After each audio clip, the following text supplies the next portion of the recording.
খুশির খবর, যে খবরের জন্য আমরা এতদিন অপেক্ষা করছিলাম অবশেষে সেটার কাজ শুরু হয়েছে। মানে লিঙ্ক পাওয়া শুরু হয়ে গেছে। গতকাল রেড ফর্নে লাইভ ভিডিওতে তিনি বলেছেন স্টেডিয়ামে লোক ঢুকা শুরু হয়েছে, তবে সবাইকে একসাথে ঢুকতে দেয়া হচ্ছে না। সবাই একসাথে ঢুকলে সিস্টেমে সমস্যা হবো, তাই ধীরে ধীরে ধাপে ধাপে সবাইকে নেওয়া হবো। গোপন সূত্রে জানা গেছে প্রথম 60 জন ইতিমধ্যে লিঙ্ক পেয়েছেন গতকাল, এবং তারাই আবার 600 জনকে লিঙ্ক দিয়েছেন। এদের মধ্যে এখন কেওয়াইসি যাচাই চলছে, কোম্পানি নিজে যাচাই করছে।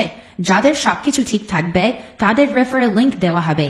প্রত্যেকে 5 জন বা 10 জন অথবা 20 জন করে রেফার করতে পারবে, কারণ রেফারেল লিমিট দেওয়া হয়েছে, এর বেশি নয়। সবাই সমান সুযোগ, সমান অধিকার পাবে, তাই দুশ্চিন্তা নয়, ধৈর্য ধরুন, আপনার সিরিয়ালও আসবে ইনশাআল্লাহ। আগামী 5-10 দিনের মধ্যেই সবার কেওয়াইসি শেষ হবে বলে আশা করা হচ্ছে, তাই সবাই রিল্যাক্সে থাকুন, আনন্দে থাকুন, আর সব সময় নেটে অনলাইনে থাকুন, কোনো অজুহাত নয়।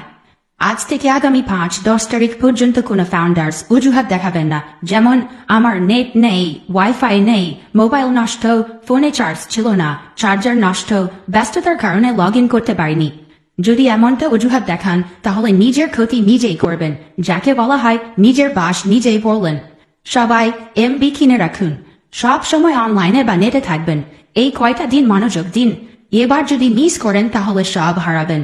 তাই সবাই রেডি থাকুন, জিমেইল ও ওইএস বারবার চেক করুন, প্রত্যেক গ্রুপের মেসেজ দেখুন, আপডেটের সাথেই থাকুন।